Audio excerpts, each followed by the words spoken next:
Las Vegas, January 2026. While the world's elite eyes are fixed on the technological promises of CES 2026, a different kind of transition is happening in silence. For over a century, the Watchtower Bible and Tract Society convinced millions that the Earth was a global construction site. They asked for your savings, your weekends, and your sweat to build houses for Jehovah. You were told that these buildings were dedicated to God forever, a physical proof of an organization that would never stop growing. But in 2026, the hammers are silent. The for sale signs are appearing in neighborhoods from Sydney to London, and from New York to Oslo. The Watchtower isn't expanding anymore. It is liquidating. And the most terrifying part? They aren't telling the millions of people who actually paid for the bricks. Welcome to the Great Liquidation. Behind the spiritual talks about optimizing resources lies a cold, corporate reality. The Watchtower is no longer behaving like a religion. It is behaving like a distressed real estate investment trust, desperately selling off its assets to stay afloat. Why now? Why is the organization that claims to have the backing of the Almighty suddenly obsessed with cash flow? Today, we follow the money. We go behind the closed doors of the LDC meetings, we look into the multi-million-dollar legal settlements, and we uncover the secret strategy that is turning your place of worship into a corporate payout.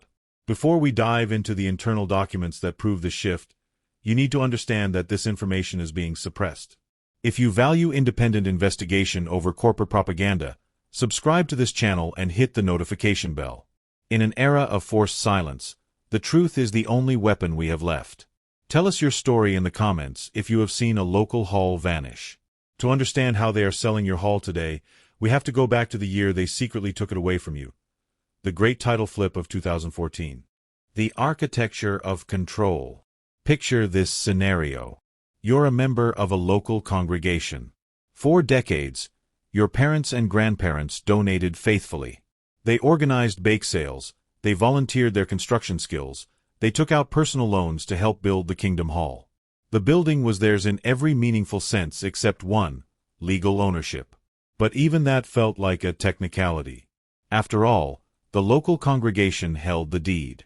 Local elders made decisions about maintenance and renovations. There was at least the illusion of community control. Then came 2014, and everything changed overnight. In a coordinated global maneuver that would make any corporate raider proud, the Watchtower headquarters issued a directive that reverberated through every congregation on Earth. All Kingdom Hall properties, regardless of how they were purchased or who paid for them, would now transfer their deeds to centralized Watchtower-controlled entities. In the United States, this meant the Christian Congregation of Jehovah's Witnesses. In the United Kingdom, it was the Watchtower Bible and Tract Society of Britain. Every country had its designated receiving corporation, but the message was universal.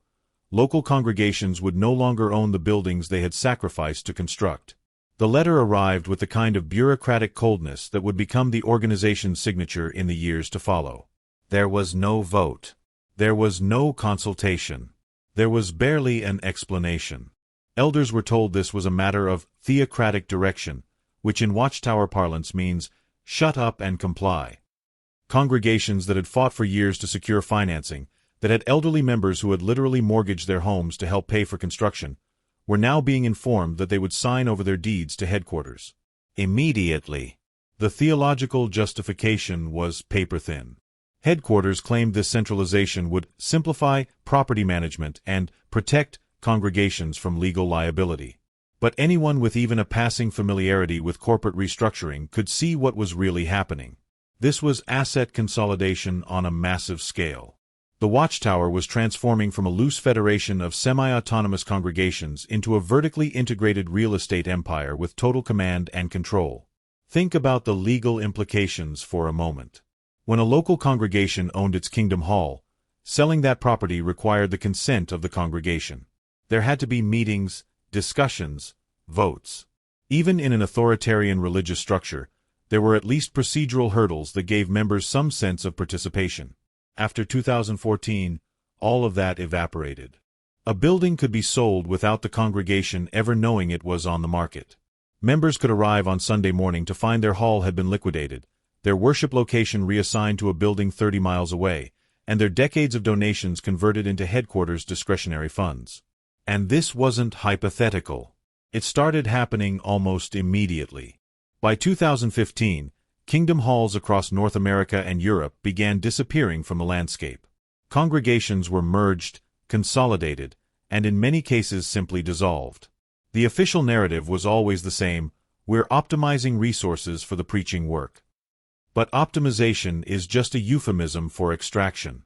What the Watchtower was really doing was monetizing decades of volunteer labor and grassroots donations.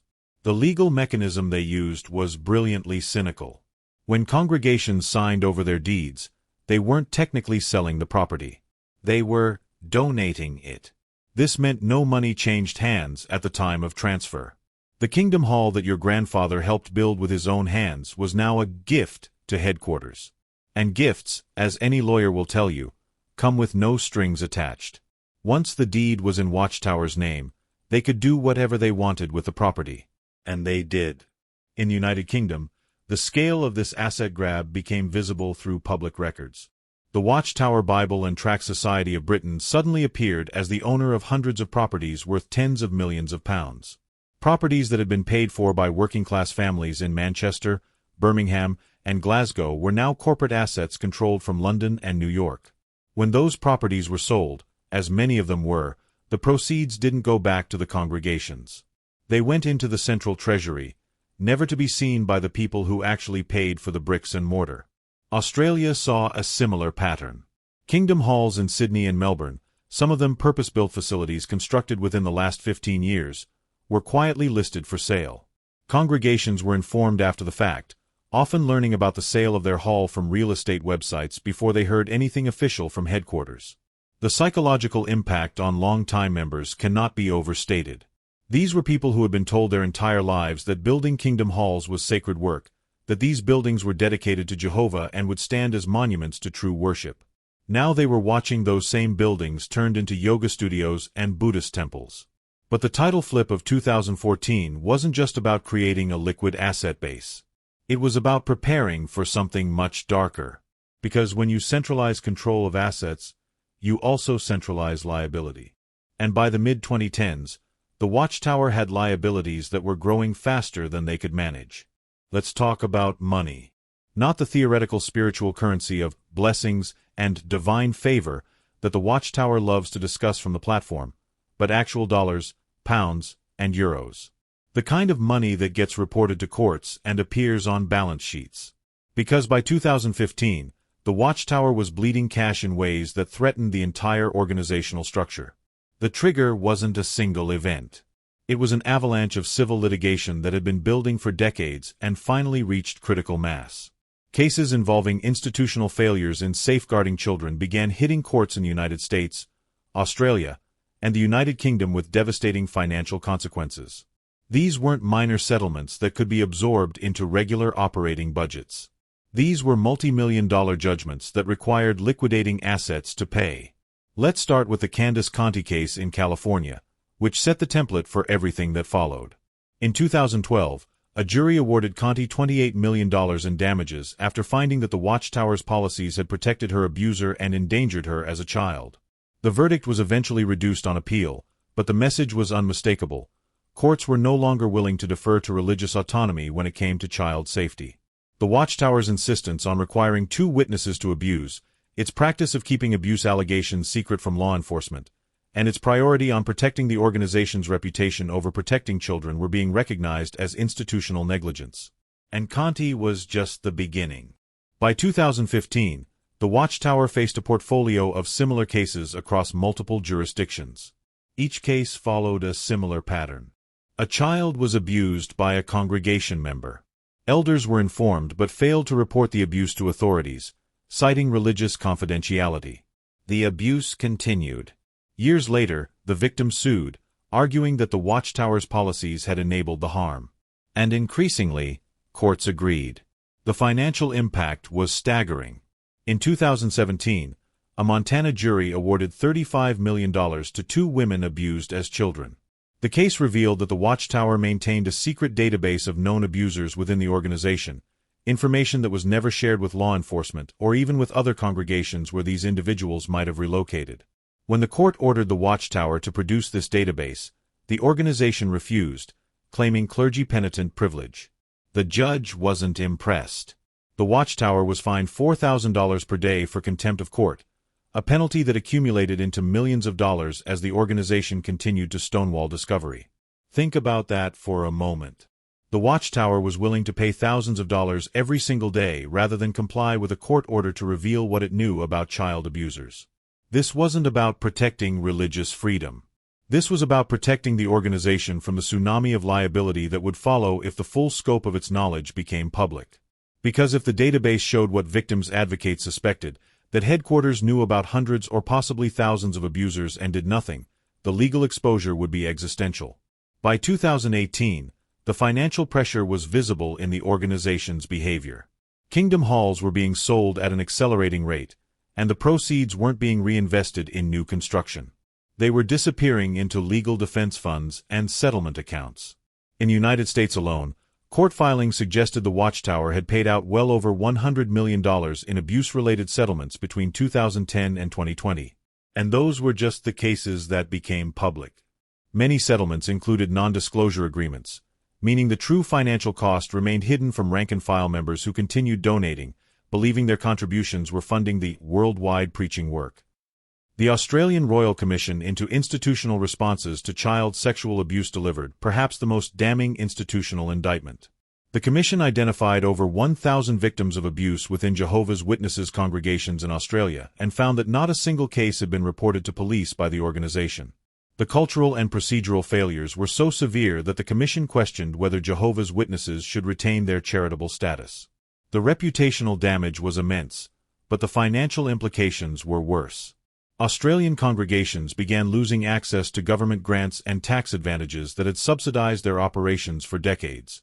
In the United Kingdom, the Charity Commission launched its own investigation after victims came forward with allegations that mirrored those in the United States and Australia.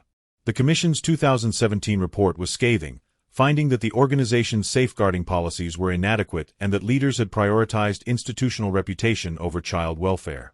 The Commission imposed sanctions and required oversight, but more importantly, it signaled to potential litigants that institutional liability was real and actionable. All of this created a perfect storm. The Watchtower found itself defending cases in multiple countries simultaneously, each with its own legal system and discovery rules, but all asking the same fundamental questions. What did you know? When did you know it? And why didn't you do anything to stop it? The contempt fines became a particularly expensive problem. When the California courts fined the Watchtower $4,000 per day for refusing to produce the database, the organization tried to argue that compliance would violate religious freedom. The courts rejected this argument, pointing out that religious privilege doesn't extend to concealing evidence of crimes against children. The fines accumulated day after day, month after month. By some estimates, the Watchtower paid over $2 million in contempt penalties in California alone before finally producing a heavily redacted version of the database. But even producing the database didn't end the financial bleeding. Because once the information was out, it opened the floodgates for additional litigation. Victims who had been told their abuse was an isolated incident now discovered that their abuser had a history, that headquarters had known, and that the organization had allowed this person to remain in positions of authority. Each revelation generated new lawsuits, new settlements, and new financial strain.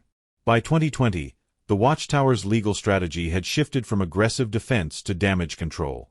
Instead of fighting every case to verdict, the organization began settling more frequently, often just before trial when the most damaging evidence would become public. These settlements were expensive, but they were cheaper than the publicity of a trial. More importantly, they usually included confidentiality clauses that prevented victims from discussing the terms or the underlying facts. This allowed the Watchtower to continue telling its members that the organization was being persecuted by Satan's legal system, while quietly paying out millions to make cases disappear. The property liquidation accelerated in direct correlation with the litigation timeline. Every time a major settlement was reached, a wave of Kingdom Hall sales would follow in the subsequent months. The pattern was too consistent to be coincidental. The Watchtower was converting illiquid real estate into liquid cash to fund its legal defense and settlement obligations.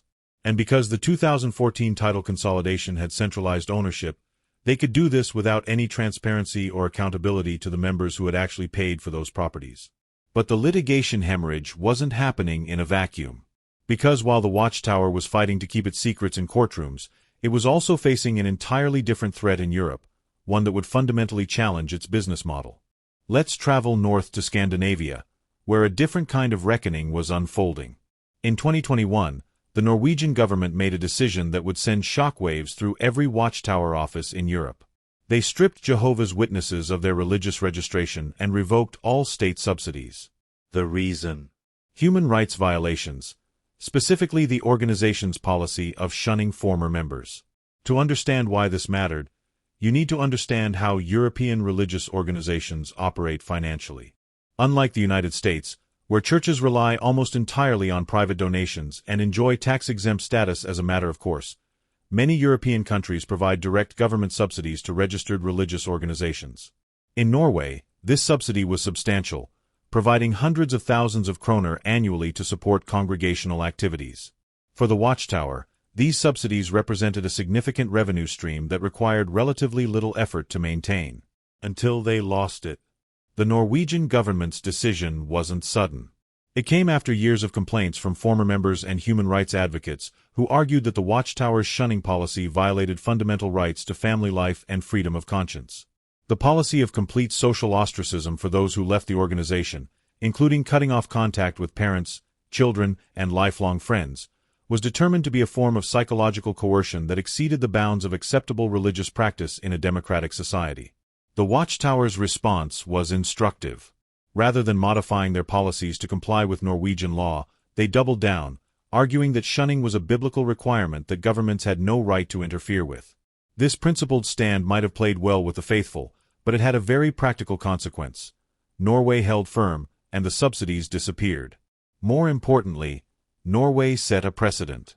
By 2023, other European governments were watching closely and beginning to ask similar questions about whether the Watchtower's practices were compatible with European human rights standards. The implications were enormous.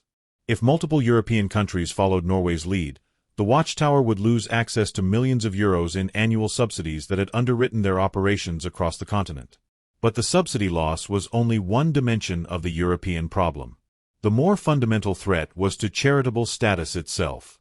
In the United Kingdom, the Charity Commission's investigation into safeguarding failures raised serious questions about whether the Watchtower qualified for the tax advantages and legal protections afforded to registered charities. British charity law requires organizations to demonstrate public benefit and operate in the public interest. When evidence emerged that the Watchtower had systematically covered up child abuse and enforced policies that harmed vulnerable people, those requirements became difficult to satisfy. The financial implications of losing charitable status in the UK would be catastrophic. Charitable organizations don't pay corporate taxes on their income or capital gains on property sales. They receive preferential treatment in planning applications and can claim gift aid on donations, effectively increasing every contribution by 25% at government expense. Strip away charitable status, and suddenly the Watchtower would be operating as a regular corporation, subject to full corporate taxation on all income and gains. And it wasn't just the UK. Germany, where Jehovah's Witnesses had fought for years to gain recognition as a corporation under public law with special tax status, began reviewing whether that status should continue in light of the shunning policy and safeguarding failures. In France, where the organization had long been classified as a dangerous sect, the government moved to impose more stringent financial reporting requirements and restrict access to public facilities. The European regulatory environment was shifting from passive tolerance to active scrutiny, and the Watchtower's traditional strategy of invoking religious freedom was losing its effectiveness. European courts and governments were increasingly willing to say that while individuals have broad religious freedom, religious organizations that operate as major property holders and employers don't get unlimited exemptions from laws designed to protect human rights and public welfare. This regulatory shift had immediate consequences for the Watchtower's property portfolio. Kingdom halls that had been built and maintained with the assumption of ongoing tax-exempt status were suddenly potential liabilities. If charitable status disappeared, these properties would become subject to property taxes, business rates, and capital gains taxes on any future sales. Buildings that had been assets were transforming into anchors. The rational response, from a corporate perspective, was to liquidate while the tax advantages still existed. And that's exactly what happened. Between 2020 and 2025, hundreds of kingdom halls across Europe were sold, often at prices well below their potential market value to ensure quick sales before regulatory changes could take effect. Congregations were consolidated at an unprecedented rate, with members sometimes traveling an hour or more to reach their newly assigned kingdom hall. The official explanation to members remained consistent: we're simplifying to focus on the preaching work. But the financial reality was different. The Watchtower was converting potentially taxable real estate into liquid cash that could be moved across borders and shielded from European taxation.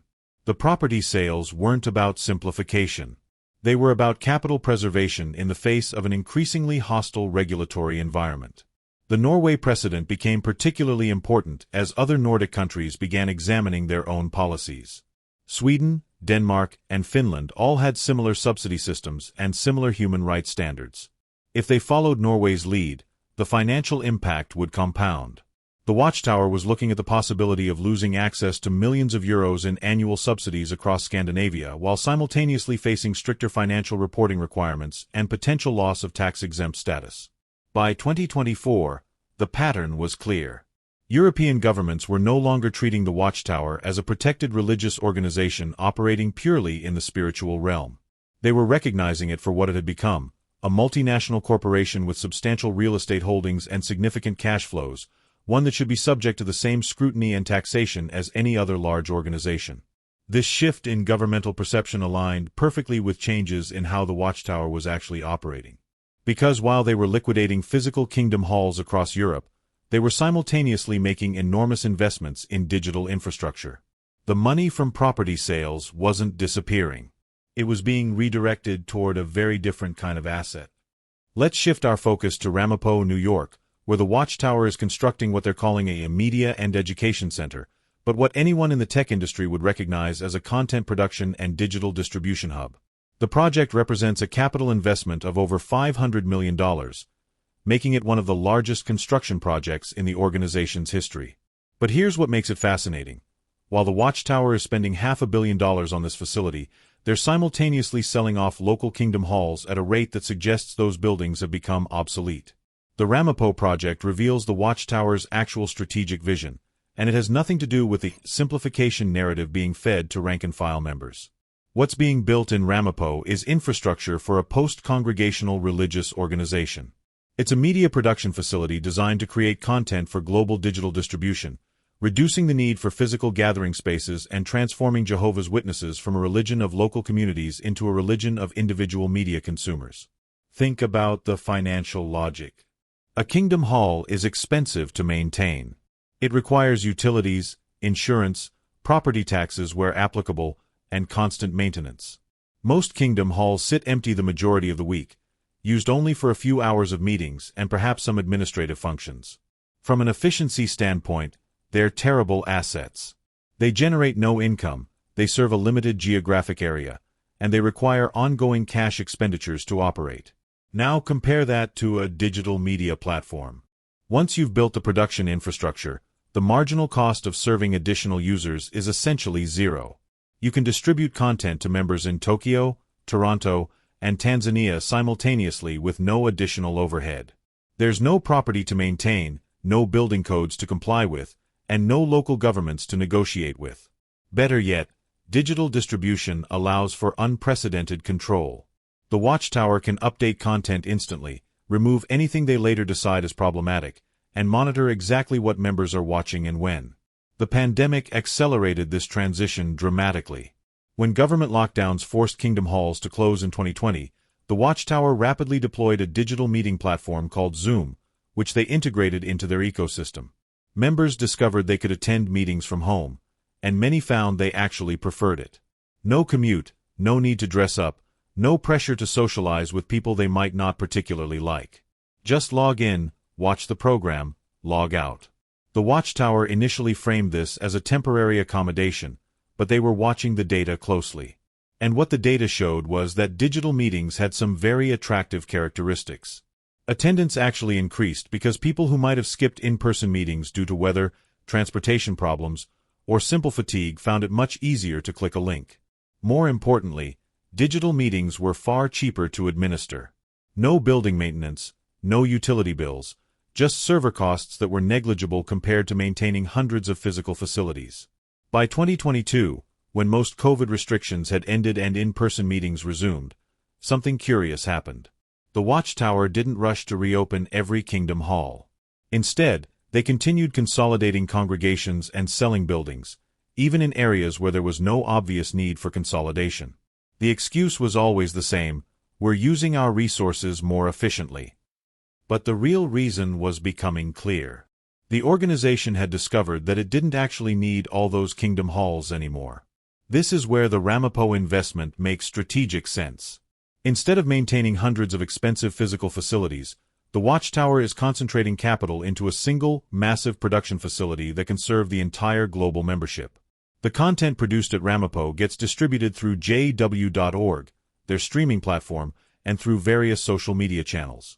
Members are encouraged to consume this content individually or in small groups, reducing the need for large congregational gatherings. The financial advantages are substantial. Every Kingdom Hall the Watchtower sells is a reduction in overhead costs.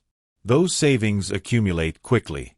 In the United States alone, selling 200 Kingdom Halls at an average price of $500,000 generates $100 million in immediate capital while simultaneously eliminating millions of dollars in annual operating costs. That money can be redirected to legal settlements, digital infrastructure investment, or simply held as reserves against future liabilities. But there's a more cynical dimension to this strategy. Physical Kingdom Halls created communities. People formed friendships, they developed local identities, they had face-to-face relationships with elders and other members. These social bonds made leaving the organization psychologically difficult. You weren't just abandoning a set of beliefs. You were abandoning your community. Digital consumption is different. It's solitary, passive, and ultimately more fragile. When your connection to the organization is primarily through streaming video and online content, the psychological cost of disconnecting is much lower. You're not leaving a community, you're just unsubscribing from a content feed. This might seem like a disadvantage from the organization's perspective, but consider what it means for financial liability. In a physical congregation, abuse and misconduct create witnesses and documentation. In a digital environment, members are atomized. They don't know each other well.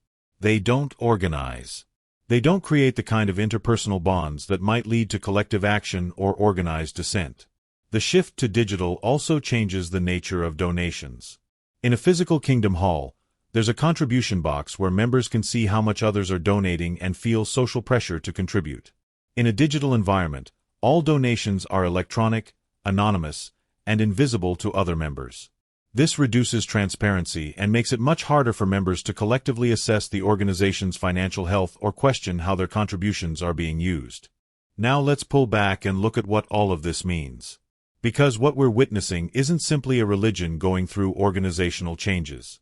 What we're witnessing is the transformation of a religious movement into a post-religious corporation that happens to use theological language.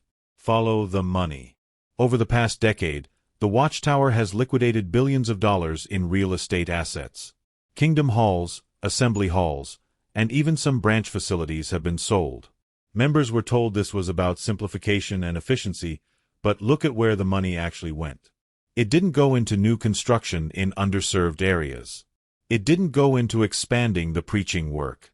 It went into legal settlements, it went into building a massive media production facility, and it disappeared into central accounts that have no transparency or accountability to the people who actually donated the original funds. In Australia, former members have documented dozens of Kingdom Halls sold over the past 5 years. Buildings that were constructed with donations and volunteer labor in the 1980s and 1990s, sold for millions of dollars in 2020's real estate markets. Where did that money go? Not back to the Australian members who paid for those buildings. It went to headquarters in New York, where it entered a financial system that operates with the transparency of an offshore tax shelter. In the United Kingdom, the pattern is identical. The Watchtower Bible and Tract Society of Britain has sold over £100 million worth of property since 2015. That's real money. Money that could build schools, fund charitable programs, or support the congregation activities that members were told their donations would sustain. Instead, It's been absorbed into a central treasury that reports to no one and publishes no meaningful financial statements. Think about what this means for the average Jehovah's Witness who has been donating faithfully for decades. They were told they were supporting a worldwide preaching work, building houses for Jehovah, and advancing a spiritual mission. But what they were actually doing was funding the accumulation of a corporate real estate portfolio that would later be liquidated for purposes they were never informed about and will never benefit from. This is where the psychological dimension becomes important. The Watchtower has spent a century creating an emotional and spiritual investment in Kingdom Hall construction. Members were taught that building and maintaining Kingdom Halls was sacred work. Elderly members can remember the excitement of breaking ground on a new hall, the satisfaction of seeing it completed, the pride of showing their children and grandchildren a building they helped create. Those emotional connections made the financial exploitation possible. People don't scrutinize donations that feel like spiritual investments. But now, as those same members watch their Kingdom Halls being sold and turned into yoga studios or warehouses, the cognitive dissonance is becoming impossible to ignore. How do you reconcile being told for decades that these buildings were dedicated to Jehovah forever with watching them sold to the highest bidder? How do you process the realization that your life savings and your volunteer labor created assets that the organization liquidated without consulting you or explaining where the money went? The real estate transformation reveals something even more fundamental about what the Watchtower has become.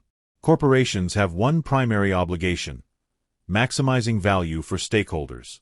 For a profit corporation, that means shareholders. For a religious corporation, it should theoretically mean members or the public good. But the Watchtower's behavior suggests their stakeholders are actually the legal and administrative apparatus at headquarters.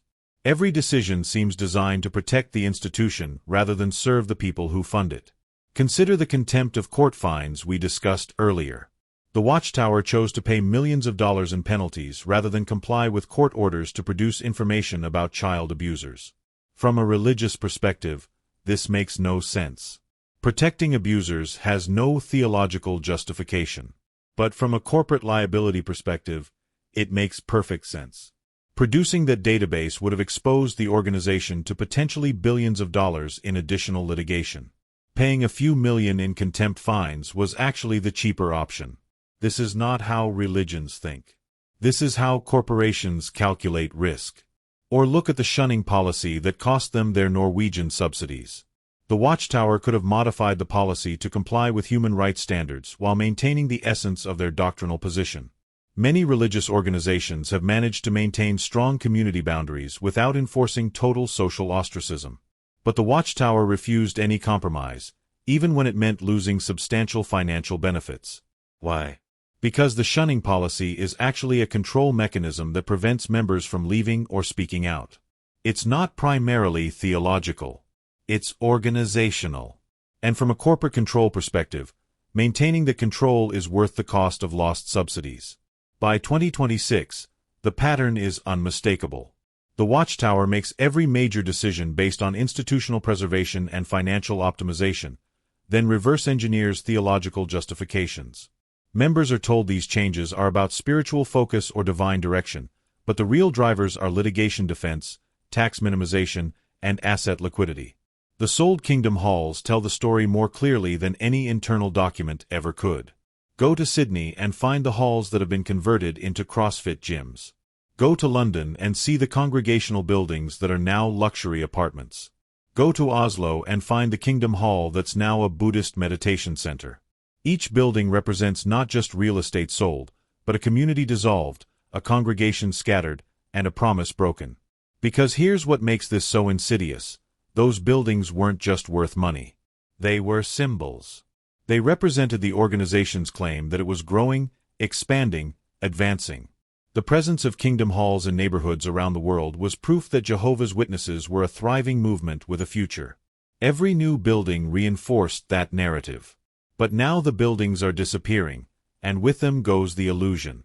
Because when you watch your Kingdom Hall get sold and turned into a warehouse, when you have to drive 40 minutes to attend meetings at a consolidated location, when you log into Zoom instead of gathering with your local community, the message is clear. This organization is contracting, not expanding. And all the talk about spiritual simplification can't hide the fundamental reality that the Watchtower is in retreat. The transformation from religious movement to real estate holding company to digital media corporation is nearly complete. The Watchtower still uses the language of faith, still publishes theological literature, still maintains the appearance of a religious organization. But strip away the rhetoric and examine the actual behavior, the financial decisions, the legal strategies, and what you find is a corporation operating according to cold corporate logic. The question for the millions of Jehovah's Witnesses watching this transformation unfold is whether they're willing to see what's happening. Because once you understand that your kingdom hall was never really yours, that your donations were never really about supporting a spiritual mission, that the organization you trusted was always willing to liquidate your sacrifices for corporate advantage, you have to make a choice. You can continue participating in a system that has fundamentally deceived you, or you can walk away from the investment of a lifetime and face the consequences that come with that decision. The Great Liquidation isn't just about buildings being sold. It's about the liquidation of trust, the dissolution of community, and the transformation of a religious movement into something that can barely be called a religion anymore. What's left is a digital content delivery system with a theological veneer, optimized for liability minimization and capital preservation, accountable to no one, and completely indifferent to the people who actually paid for all of it. Las Vegas, January 2026. While the world celebrates technological innovation at CES, the Watchtower quietly perfects a different kind of innovation: the complete financialization of faith. They took your donations, they built their real estate empire, and now they're converting it all into liquid capital while telling you it's God's will. The buildings are gone, the communities are scattered, and the organization that promised to never stop growing is actually just never going to stop selling. The hammers are silent. The for sale signs are everywhere. And the millions of people who actually paid for the bricks are just beginning to realize they were never building houses for Jehovah. They were building assets for headquarters to liquidate when the bills came due. Welcome to the future of religion in the corporate age, where faith is measured in quarterly liquidity, and prophecy is just another word for profit.